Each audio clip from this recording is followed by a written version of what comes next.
त्याकडे लक्ष द्या. एवढ्यावर सुद्धा साधू संतांनी भर दिला. त्याच्यापेक्षा जास्त काय हो, काय पाहिजे तुम्ही आम्हाला? पण तुम्ही आम्ही फक्त आणि फक्त संतांची पुण्यतिथी आली, संतांची जयंती आली, तितक्यापुरतं संतांची आठवण काढतो. अन्यथा ग्रामगीता आम्ही पूजेत ठेवतो. ऐका, ग्रामगीता नव्हे पारायणाशी, वाचता वाट द्यावी जनाशी, समूळ बदलावी जीवनाशी, मनी घेता अर्थ तिचा. जीवनामध्ये 3 गोष्टी फार महत्वाच्या आहे. नंबर 1 ग्रंथ. नामा म्हणे ग्रंथ श्रेष्ठ ज्ञानदेवी, एक तरी ओवी अनुभवावी. ग्रंथ जीवनामध्ये का महत्वाचे आहे? ते ज्ञान देतात, ते ज्ञानाचा सागर आहे.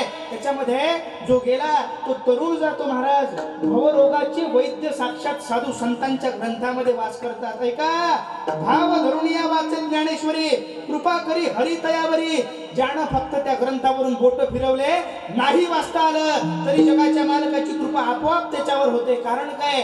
संत तेवढे जगाच्या मालकाला प्रिय आहे, तेवढंच त्यांचं वाङ्मय सुद्धा जगाच्या मालकाला प्रिय आहे. ग्रंथ जीवनामध्ये फार महत्वाचे. नंबर 2 संत जीवनामध्ये. का हो, का संत महत्वाचे? आमच्या जीवनामध्ये दत्तगिरी महाराज का महत्वाचे? दत्तगिरी महाराज माय आहेत म्हणून महत्वाचे. दत्तगिरी महाराज माऊली आहेत म्हणून महत्वाचे. दत्तगिरी महाराज आमची आई आहे. महाराज, या गावाचं कौतुक करावं तेवढं कमीच आहे. दरवर्षी दर पौर्णिमेला एका मायचं लेकरू होऊन तुम्ही आम्ही एकत्र आलो पाहिजे. आणि दत्तगिरी बाबाची जेवढी होईल तेवढी सेवा केली पाहिजे. याच्यापेक्षा जास्त जीवनात काहीच महत्वाचं नाही. तुम्ही आम्ही अनंत जन्मीचं पुण्य घेऊन जन्माला आलो. त्या साधू संतांच्या गावामध्ये तुमचा जन्म झाला. काय पाहिजे? है संत दुनिया में जगे तब ही रही दुनिया खड़ी, और उनके प्रतापों से नहीं आज तक पीछे ढली. कितना पाप है जगत में अंदाज के बाहर चला, पर संत ही का पुण्य है जग आज तक न पीछे ढला. संत होते, संत आहे आणि संत राहणार. फक्त संत जिवंत असताना 3.5 हाताच्या शरीरामध्ये असतात. ज्या दिवशी ते समाधिस्थ होतात त्या दिवशी त्यांचा देह जाते, पण ते जात नाही. त्यांचा प्रवेश तुमच्या आमच्यामध्ये होतो, या मातीच्या प्रत्येक कणाकणामध्ये होतो. कारण त्यांना ब्रह्मलीन म्हणतात. येतात तुमच्यासाठी, जात कधीच नाही. दिवस रात्र झोपता जागता या गावाची रक्षा करत ते उभे आहे. कारण ती आई आहे. आई मायचं प्रेम आहे, तिथं मातृत्व भाव आहे. कसं आहे आईचं प्रेम? तपासा. तुम्ही आम्ही इथं 90% आई बसले आहे. आईचं प्रेम कसं आहे? कितीही लेकरू ओलं असलं ना तर रातभर माझ्या फोटोशी घेऊन झोपते. झोप ना, झोप. पोट्टू झोपू देत नाही रातभर. काय करते? हळद बाबा पैसा उठणावर बाबू लढते ना, बघितलंय त्याला घेऊन जाईन. तू चालली जाय घराच्या बाहेर, दिसू नको डोळ्याना. पायटी घरात येतो. बाबाने दिवसभर ते काम करून तो लेकरू रातभर झोपू देत नाही. दिवसभर कामं डोक्यावर काय करावं, त्याला इलाज नाही आहे. पण माय एवढी प्रेमळ आहे, रातभर लेकरू झोपू देत नाही. तर रातभर माय दिरी नरी दारा रातभर अंगई म्हणू दे, गाणं म्हणू दे, काय करू, झोपणं बाप नाही जवळ घे, अजिबात नाही. लेकराचा मसाला काकू इथपर्यंत येते, असा तिरका पळते, उकडून कुकडे घुसते. माय 1500चा शालू राहो का 2000चा शालू राहो का 2500ची पैठणी राहो, कुणी विचार करत नाही. हळूच पदर घेते. तिला काही गंजन नाही. पदर किती जाय तिला महत्व नाही, तिला लेकरू महत्वाचं. आपलं लेकरू कितीही बदमाश असेल तरी माय रवरू त्याची काही देते. माय बाबू आहेच नाही, फुकट माय बाबूवर आळ आणला. तुला तर माहित आहे माय पोरगाव काय काय तर आईचं प्रेम आहे ते. आई रातभर त्या लेकरू बाप पोरगाव झोपू देत नाही. रातभर मायले ओलं लेकरू बाप जवळ घेत नाही. दुसऱ्या दिवशी पाय ना तुम्ही, सकाळी गरम गरम लेकरू कधीच जवळ घेत नाही बाप. अजिबात नाही, अजिबातच नाही. त्याला माहित आहे याची सुशी भातच आहे बा. म्हणजे आंघोळ झाली ना, टिक्का लावला, पोट्टेले जर मी घेतलं तर या माझे कपडे बरोबर. बाप घेत नाही. पण बाप त्या लेकराला घेतल्याशिवाय राहत नाही. कधी घेते माहित आहे? त्याची आंघोळ झाली बा, त्याला पावडर लागलं, त्याला चांगला गंध लागला, त्याच्या अंगाचा वास बी जरा बरा येऊन राहिला बा, मग बाप करते. ये तोपर्यंत बाप करत नाही. दृष्टांत संपला तर सिद्धांत आहे. ज्याप्रमाणे संत आई आहे, कारण संत रातभर ते आईला रातभर बाळ झोपू देत नाही. आई त्या बाळाचा राग करत नाही, त्या बाळाचा किळस करत नाही.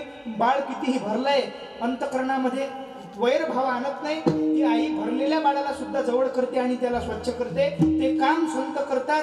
देव मात्र बापाप्रमाणे आहे. देव फक्त जो स्वच्छ आहे, स्वच्छ बाळाप्रमाणे, बाप ज्याप्रमाणे त्या बाळाला स्वच्छ बाळाला जवळ घेतात त्याप्रमाणे देव स्वच्छ बाळालाच जवळ घेतो, स्वच्छ भक्तालाच. भक्ता राखे पायापाशी, दुर्जनाशी संहारी. देवाची पॉलिसी आहे. देव भक्ताला पायापाशी जागा देतो, मात्र दुर्जनाचा संहार करतो. पण संतांचं या उलट आहे. संत अगोदर दुर्जनाला जवळ करतात. खटनट यावे, शुद्ध होऊन या जावे, दंडी पिटी भावे चोखा मेळा, दंडी पिटी भावे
शुद्ध होऊन या जावे, दवंडी पिढी भावे चोखा मेळा. खटनट या पण शुद्ध होऊन जा.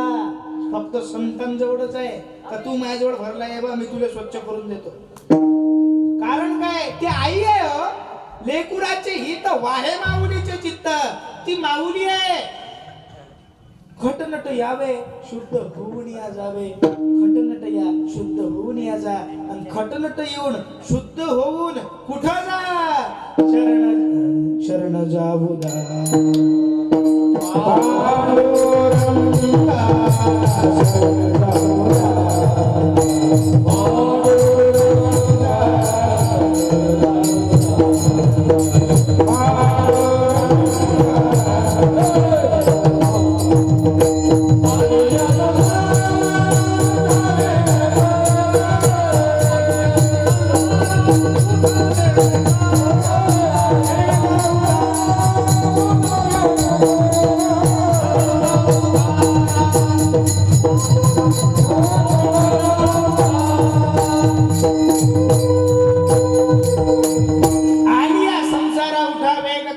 शरण जा उदारा पांडुरंगा.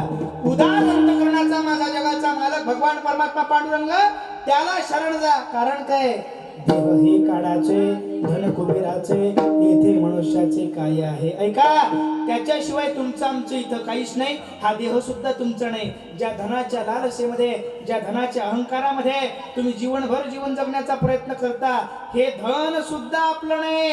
महाराज मग हे नेमकं आहे तरी काय? तिसऱ्या चरणात महाराज सांगू लागले, देता देव विता, देता देव विता,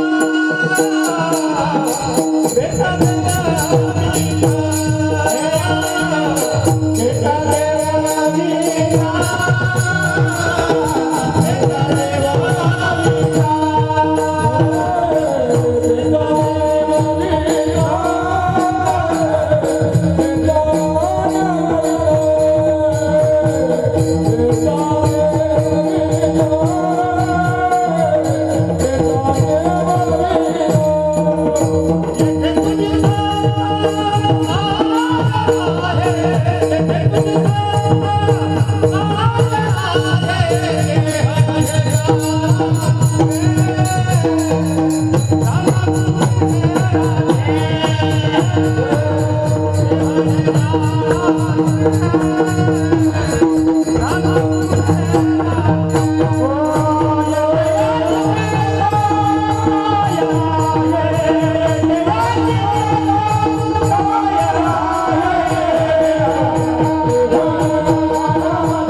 सांगत होतो. नंबर 1 ग्रंथ, नंबर 2 संत. संत का? संत आई आहे म्हणून. संत का? संत माय आहे म्हणून. नंबर 2 संत. आता नंबर 3 आहे का? सगळं तुमच्या हाती आहे. रात्री झोपणं आपल्या हाती आहे, अंगावर ब्लँकेट घेणं आपल्या हाती आहे, कुलत लावतो बाई, पाण्याची मोटर बंद करतो, सर आपल्या हाती आहे. पण दुसऱ्या दिवशी सकाळी उठवणं नाही उठवणं काकू कोणाच्या हाती आहे? शपथ सांगा. आपल्या हाती नाही आहे, अजिबातच नाही. रस रस लागते बाई, दवाखान्यात जातो ते आपल्या हातात आहे. डॉक्टर काय जीव वाचवते म्हणतात तुमच्या नावानं, तुमच्या मनात जाऊन बाबर दवाखान्यात. मी दवाखान्यात जाणंच बंद केलं नाही, योग येत नाही. एकदा गेलो होतो, कोणा तब्येत बैठली भेटीला गेलो, इकडे आहे म्हणे आयसीयू. मी म्हटलं आयसीयू आपल्याला काय समजतं? आयसीयू का काहीतरी म्हणे. पेशंटच्या वेळेला त्याच्या नाकाला लागलो तर काय मुसतो काय होईल काय ते जोपर्यंत येत नाही आपल्या नाकावर, तोपर्यंत आपले त्याचं नावच माहीत पडू सोडत नाही. एक वेळा ते नाकावर आलं का मग माहीत पडते ऑक्सिजन. त्याचं नाव करतो काय होईल ते सांगण्याचा मुद्दा. दवाखान्यात जाऊन पहा तुम्ही, डॉक्टर आपले कोणतेही डॉक्टर, वरुडात कडू डॉक्टर आहे, 2-3 डॉक्टर तुम्ही डॉक्टर नाही हात कोण दाखवला तुम्ही?